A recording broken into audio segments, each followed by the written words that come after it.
ముందు బావ మీద పెట్టిన కేసుని మీ ఆయన్ని విత్డ్రా చేసుకోమను. అప్పుడు నేను ఆలోచిస్తాను. బావగారు మీరైనా చెప్పండి. నా భార్యదొక మాట నాదో మాట ఉండదు. బావగారు బావ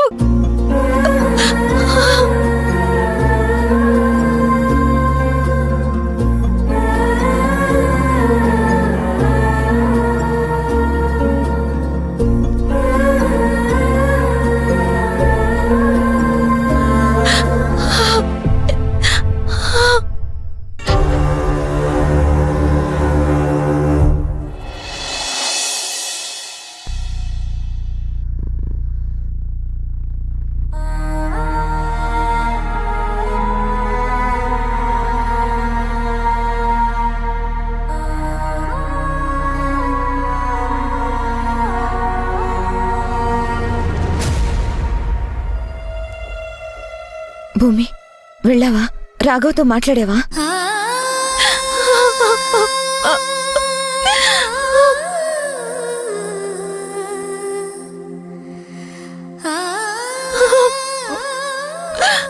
ఎంత చెప్పినా వినలేదు వదినా.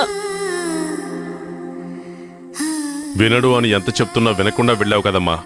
అక్కడ నీకు దొరికే సమాధానం ఇదే అని నాకు తెలుసు. లేదు ప్రసాద్, సర్ది చెప్తే బావగారు వింటారనుకున్నాను. నా బాధ అర్థం చేసుకుంటారనుకున్నాను. కానీ అలేఖ్య బావగారికి ఆలోచించే అవకాశమే ఇవ్వడం లేదు. బావగారిని పూర్తిగా మార్చేసింది. వాడలా వీడిలా ముందు ముందు ఏం జరుగుతుందో అర్థం కావడం లేదు భూమి.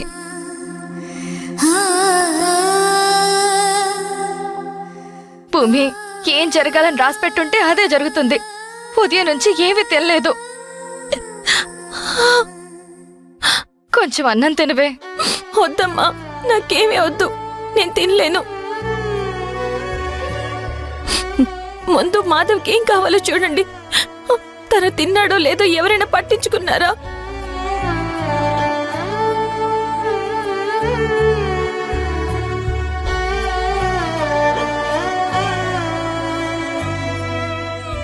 మాధవ్, నా ప్రయత్నం నేను చేశాను మాధవ్. ఈ కేసు విత్డ్రా చేసుకోవడానికి బావగారు వాళ్ళు కూడా ఒప్పుకోవడం లేదు. అలేఖ్య ఒప్పుకొనివ్వడం లేదు. ఎందుకు భూమి అనవసరమైన ప్రయత్నాలు చేస్తావు? తోడబుట్టిన వాడిని నేను ఇంటికి వెళ్ళి అడిగితేనే కాదన్న మా అన్న నువ్వెళ్తే సరే అంటాడని ఎలా అనుకున్నావు? గ్రహణం పడితే ఇంత విశాలమైన ప్రపంచమే చీకట్లోకి వెళ్ళిపోతుంది. అలాగే మా అన్నయ్యకి అలేఖ్య అనే గ్రహణం పట్టింది. ఆ గ్రహణం ఎప్పుడు వదిలిపెడుతుందో, మా అన్నయ్య ఎప్పుడు వెలుగులోకి వస్తాడో, ఎప్పుడు తనకి జరుగుతున్న ఈ అన్యాయాన్ని చూస్తాడో నాకు అర్థం కావటం లేదు. వదిలే, నా ప్రయత్నం నీ ప్రయత్నం ఎవరి ప్రయత్నం వాళ్ళు చేశాం. వినరు అని అర్థమైపోయింది కదా. నా గురించి ఆలోచించి అనవసరంగా నీ ఆరోగ్యం పాడు చేసుకోకు. తిన్నావా నువ్వేమైనా? నువ్వు తినకుండా నేనెలా తింటాను?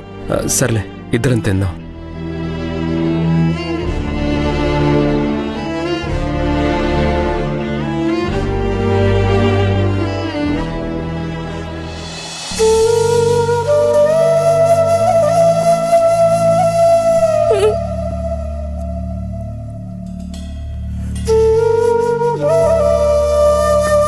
నేను తినిపిస్తా.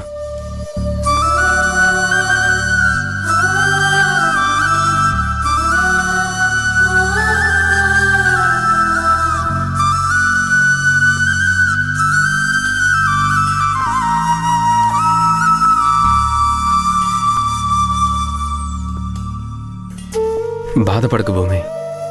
ఏ కష్టం ఎక్కువ రోజులుండదు. కష్టానికి భయపడితే సుఖాన్ని అనుభవించలేం.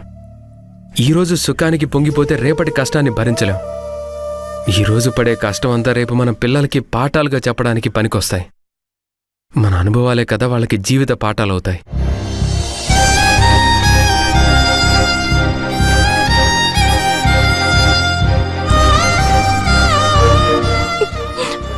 మాధవ్,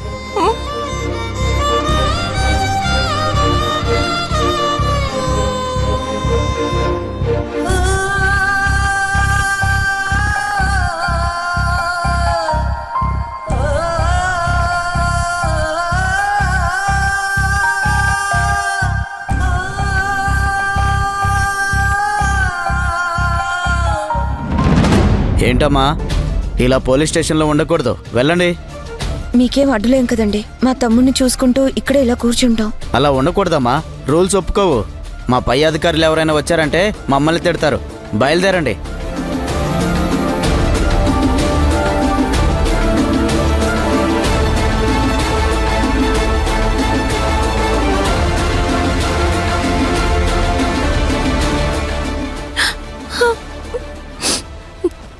భూమి, రావే ఇంటికి వెళ్దాం.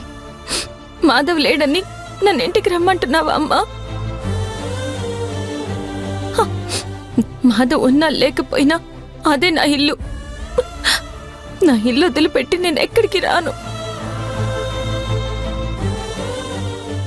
సరే, నువ్వు రాకపోతే మేమే మీ ఇంటికి వస్తాం. పదమ్మా.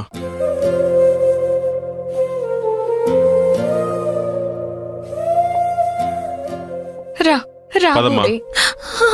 మనం బయలుదేరదాం. మాధవ్, రామ్మా.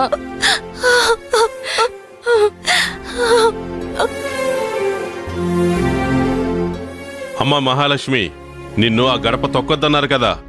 వద్దన్న ఆ ఇంటికి వెళ్ళి అవమానాలు పడ్డం ఎందుకు? నువ్వు మాతో పాటు వచ్చేయమ్మా. భూమి ఎలా అయితే తన్నిల్లు వదిలిపెట్టి ఉండను అందా, నేను అంతే. వాళ్ళు వద్దన్నా సరే నేను నా ఇంట్లోనే ఉంటాను. వదిలే వదినా, అక్కడ వాతావరణం ఏమీ బాగోలేదు. నువ్వు వెళ్ళి బాధపడతావు. బాధపడతానని ఇల్లు దాటొచ్చేయమంటావా? నేను అమ్మ అడుగడుగున అడ్డం పడుతుంటేనే ఆ ఇంటి పరిస్థితి అలా ఉంది. ఇప్పుడు నేను కూడా లేనంటే ఆ లేక్కి ఆగడాలకి అడ్డం ఉండదు. రాఘవ్ని ఇంకా దారుణంగా మార్చేస్తుంది. రాఘవ ఏం చేసినా ఆ తమ్ముణ్ణి మాత్రం వదిలిపెట్టి ఉండలేరు కదా మీరు. ఎలా ఉండగలుగుతాం మావయ్య? ఒకటే రక్తం.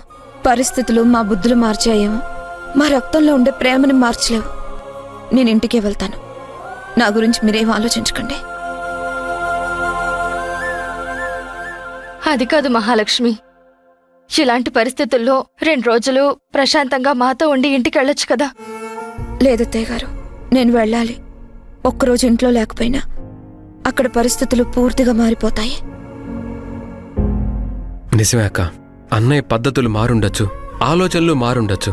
అలానే నాకు అన్న కాకుండా పోడు, నేను తమ్ముణ్ణి కాకుండా పోను. నేనేవి అన్న మీద కోపంతో కేసు పెట్టలేదు. నా అన్న కష్టాల్లో పడకూడదనే కేసు పెట్టాను. అంతేగాని ఆయనేదో సాధించాలని ఇబ్బంది పెట్టాలని కాదు. నన్ను అరెస్ట్ చేయించారనే కోపంతో నువ్వు బయట ఉండాల్సిన అవసరం ఏమీ లేదు. వెళ్ళక, అది మనిల్లు. నీ ఇంట్లోకి నిన్ను రావద్దని ఎవరంటారు?